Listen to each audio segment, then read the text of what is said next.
Hello, I'm Blaze. We will learn about biological hazards.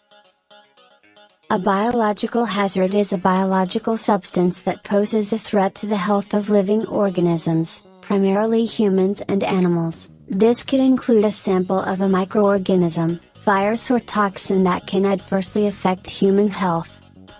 This is the symbol of a biohazard, as it is comparable to a radioactive sign.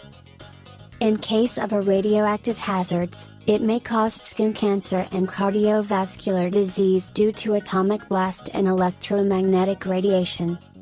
You will learn about it in the next video. According to the United States Centers for Disease Control and Prevention, CDC, categorizes various diseases in levels of biohazard, Level 1 being the minimum risk, Level 2 being the median risk, Level 3 being the higher risk, and Level 4 being severe risk as it is very maximum number. Let's classify them now.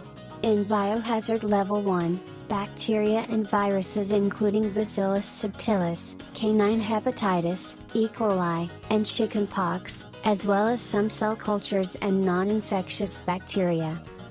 In Biohazard Level 2, bacteria and viruses including respiratory virus, Lyme disease, dengue fever, and HIV disease.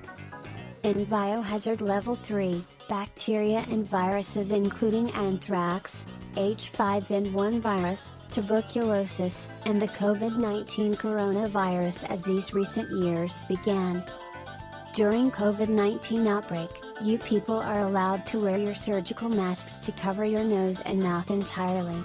And finally in Biohazard Level 4, bacteria and viruses including Bolivian hemorrhagic fever, Ebola virus, Lassa Fever virus, and Nipah virus.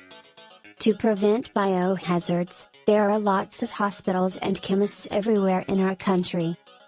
This lets you know if a person suffering from disease, he or she should take appropriate dosage of drugs or medicines. If rather than the drugs or medicines, you can try medicinal plants as possible as I have talked about these types, this lets you recover your health. So, this topic you know about biological hazards. Like, comment, and subscribe now on YouTube.